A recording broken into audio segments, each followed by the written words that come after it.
नमस्कार विद्यार्थी मित्रांनो, मी सुरेश शिवाळे, नूतन विद्यालय सेलू, जिल्हा परभणी, आपल्या सर्वांचं मनपूर्वक स्वागत करतो। विद्यार्थी मित्रांनो, तुम्हाला 8वीला जो दुसरा पाठ आहे, माझ्या देशावर माझे प्रेम आहे, या पाठाचा आपण थोडक्यामध्ये आशय जाणून घेणार आहोत आजच्या या तासामध्ये। या पाठाचे लेखक आहेत यदुनाथ थत्ते। ते प्रसिद्ध लेखक आहेत, चरित्रकार आहेत, बालसाहित्यकार आहेत।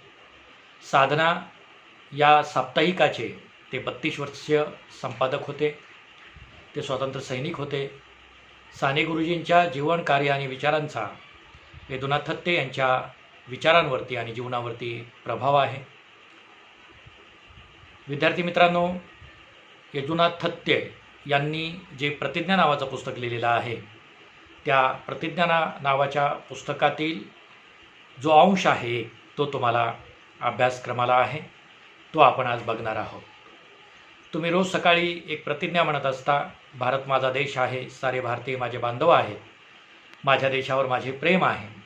ही तिसरी जी ओळ आहे, त्या तिसऱ्या ओळीचं विश्लेषण, एक आशय किंवा एक स्पष्टीकरण या पाठामध्ये विद्यार्थी आणि त्यांच्यासोबत केलेला लेखकानं संवाद, म्हणजे यदुनाथ थत्ते यांनी केलेला संवाद, याच्या माध्यमातून इथं असलेलं आपला जाणवतं। एके दिवशी सकाळी यदुनाथ थत्ते म्हणजे लेखक एका शाळेमध्ये जातात। ती प्रार्थनेची वेळ असते आणि मग प्रार्थना झाल्यानंतर किंवा प्रतिज्ञा झाल्यानंतर, प्रतिज्ञा म्हणजे काय तर दृढ असा एक संकल्प, वैश्विक संकल्प, की आपल्याला काहीतरी चांगलं करायचं आहे। आणि जेव्हा आपण असा संकल्प करतो तेव्हा तो तडीस नेत असतो। तर असा एक संकल्प वैश्विक, तर ते त्या विद्यार्थ्यांजवळ जातात आणि म्हणतात, तुमचं तुमच्या देशावर प्रेम आहे का? विद्यार्थी हसतात। ते म्हणतात की असं कसं शक्य आहे की आमच्या देशावर प्रेम नाही आहे? नक्कीच आमच्या देशावर आमचं प्रेम आहे। मग ते म्हणतात की तुमचं देशावर प्रेम आहे म्हणजे नेमकं काय आहे? विद्यार्थ्यांना आतापर्यंत असा हा प्रश्न कोणीच विचारलेला नव्हता। विद्यार्थी आश्चर्यचकितपणे लेखकाकडे बघतात। मग लेखक म्हणतात की तुमच्या आईचं तुमच्यावर प्रेम आहे म्हणजे काय आहे? तर तुमची आई तुम्हाला वाढवते, तुमचं पालनपोषण करते। मग तुमचं देशावर प्रेम आहे म्हणजे तुम्ही काय करायला हवं? तर तुम्हीही तुमच्या देशाच्या विकासासाठी, तुमच्या देशाच्या प्रगतीसाठी झटायला हवं, तुमच्या देशाचं पालनपोषण करायला हवं, तुमच्या देशाचा जो काही उत्कर्ष आहे त्या उत्कर्षासाठी तुम्ही तत्पर राहायला हवं, अशा प्रकारचं ते सांगतात। भारतावर प्रेम म्हणजे केवळ भारतभूमीवर प्रेम का? भारतभूमीवर तर प्रेम असलंच पाहिजे, पण भारतावर खरं प्रेम म्हणजे या देशातल्या जी माणसं आहेत, म्हणजे आपले देश बांधव आहेत, त्या सगळ्या देशबांधवांवर प्रेम। त्या देशबांधवांवर प्रेम नसेल तर आपलं प्रेम हे खोटं आहे। आणि म्हणूनच कोणताही भेदभाव न करता, कोणताही किलमिश, पूर्वग्रह किंवा चुकीच्या गोष्टी मनामध्ये न ठेवता, सगळेजण माझे बांधव आहेत, सगळे एक आहेत, सगळी माणसं आहेत, अशा विचारानं सगळ्यांवरती प्रेम करणं म्हणजे आपल्या देशावरती प्रेम असणं, अशा प्रकारचं ते सांगतात। स्वातंत्र्याच्या काळामध्ये आपण बघतो की आपला देश पारतंत्र्यामध्ये होता आणि पारतंत्र्यामध्ये आपल्या शहीदांनी, भगतसिंग, राजगुरू, कुर्बान हुसेन, या सगळ्या शहीदांनी देशाच्या स्वातंत्र्यासाठी प्राणपणाला लावली आणि म्हणून आपल्याला स्वातंत्र्य मिळालं। विद्यार्थी कुतूहलानं तोही प्रश्न विचारतात, मग आम्ही असंच करायला पाहिजे का? तर लेखक फार सुंदर म्हणतात की देशावर प्रेम करण्यासाठी देश संकटातच असावा, पारतंत्र्यात असावा असं काही नाही। आपण आपल्या स्वतंत्र देशावरती आणि चांगल्या परिस्थितीमध्ये सुद्धा देशावर प्रेम करू शकतो। मग देशावर प्रेम करण्याचे मार्ग काय आहे? आपल्याला देशावर प्रेम करण्याच्या संधी केव्हा केव्हा भेटतात किंवा ते व्यक्त करण्याची संधी केव्हा केव्हा भेटते? केवळ आपल्या देशावर संकट आल्यानंतर तर आपण आपल्या देशाच्या मदतीला, देशबांधवांच्या मदतीला धावून जातोच। भूकंपासारखी आपत्ती असो, वादळपूर असो, एखादं कोणतंही संकट असो, आपण आपल्या देशबांधवांच्या मदतीला जातो। मग जेव्हा आपला देश खूप छान आहे, सगळं चांगलं आहे, अशा परिस्थितीमध्ये देशावर प्रेम करायचं म्हणजे काय करायचं? तर एकदा पंडित जवाहरलाल नेहरूचा प्रवासाचा एक प्रसंग यदुनाथ थत्ते यांनी सांगितला।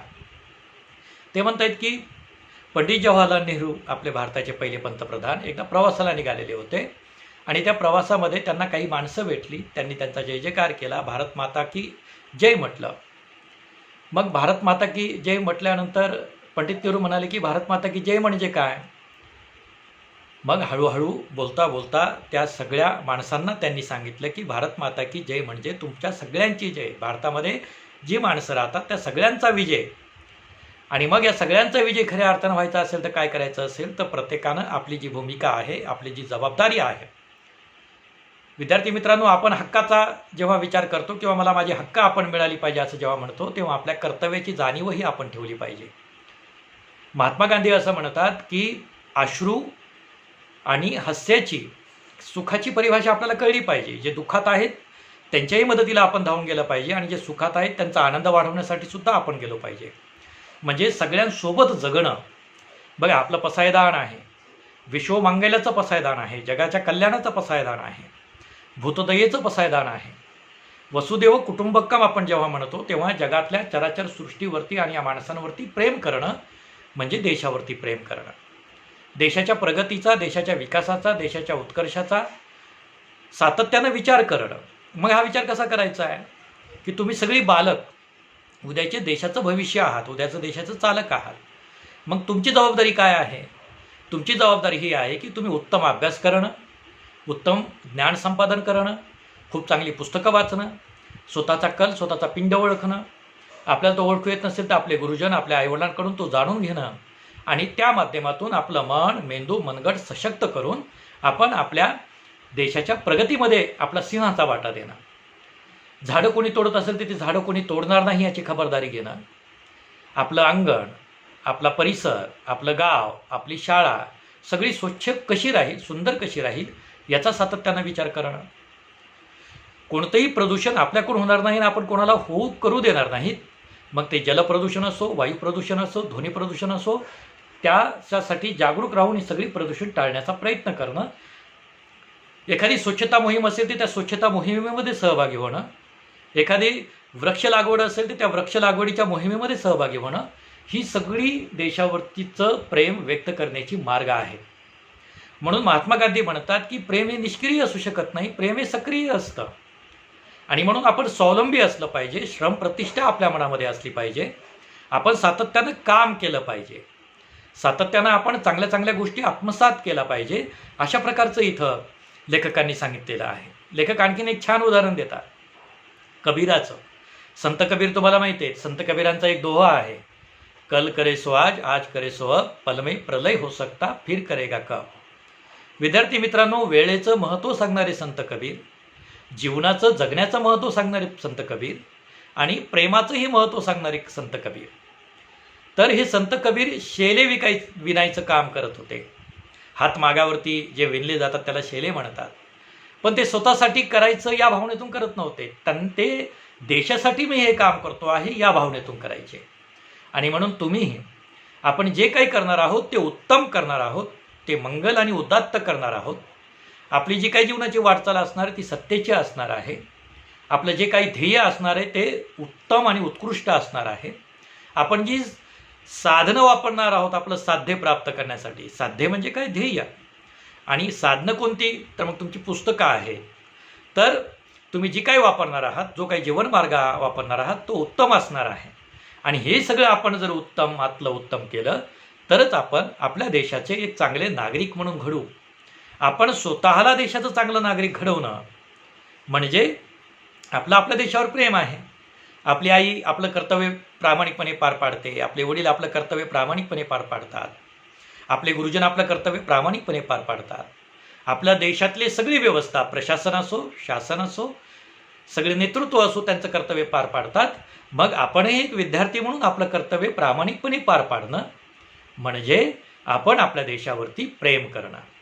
स्वातंत्र्य, समता, बंधुता, न्याय ह्या ज्या काही गोष्टी आहेत त्या गोष्टीची कास धरणं आणि लोकशाही मार्गानं आपला जीवन विकास करणं, अहिंसक मार्गानं आपण आपल्या जीवनाची वाटचाल करणं, आपल्या हातून काही चुकणार नाही, काया वाचा मनानं म्हणजे शब्दांनी, बोलण्यानं, आपल्या कृतीनं, आपल्या वर्तनानं आणि आपल्या विचारानं सुद्धा कोणाला कसल्याही प्रकारचा त्रास होणार नाही हा विचार करणं आणि त्याचं अनुकरण करणं, ते जीवनामध्ये उतरवणं म्हणजे आपलं आपल्या देशावरती प्रेम आहे.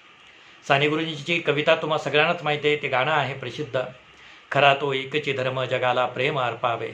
जगीजे दीन अतिपतित जगीजे दीन पददलित तया जाऊन उठवावे. प्रभूची लेक रे सारी तयाला सर्व ही प्यारी. समस्ता बंधू मानावे जगाला प्रेम अर्पावे. तर ही गोष्ट, ही कविता, ही भावना प्रत्यक्ष जीवनामध्ये जगणं, उतरवणं म्हणजे खऱ्या अर्थानं आपलं आपल्या देशावरती प्रेम आहे. वंदे मातरम या कवितेमध्ये, या गाण्यामध्ये, या राष्ट्रगानामध्ये सस्ये श्यामला माता अशा प्रकारचा एक उल्लेख आलेला आहे. तो कसा आहे तो? तर आपली ही जी भूमी आहे ही सुपीक भूमी आहे आणि ही सस्ये श्यामला माता, ही सुपीक भूमी समृद्ध झाली पाहिजे, पिकानं ती बहरून गेली पाहिजे, हिरवीगार दिसली पाहिजे, अशा प्रकारचं ते आहे. सस्ये म्हणजे धान्य, शेते पिकांनी डवरून निघावी, बहरून निघावी, अशा प्रकारची ती भावना आहे आणि ती भावना व्यक्त झाली पाहिजे. आणि ती आपल्यावरती अवलंबून आहे की आपण आपल्या राष्ट्रीय संपत्तीचं नुकसान होणार नाही याची काळजी घेणं.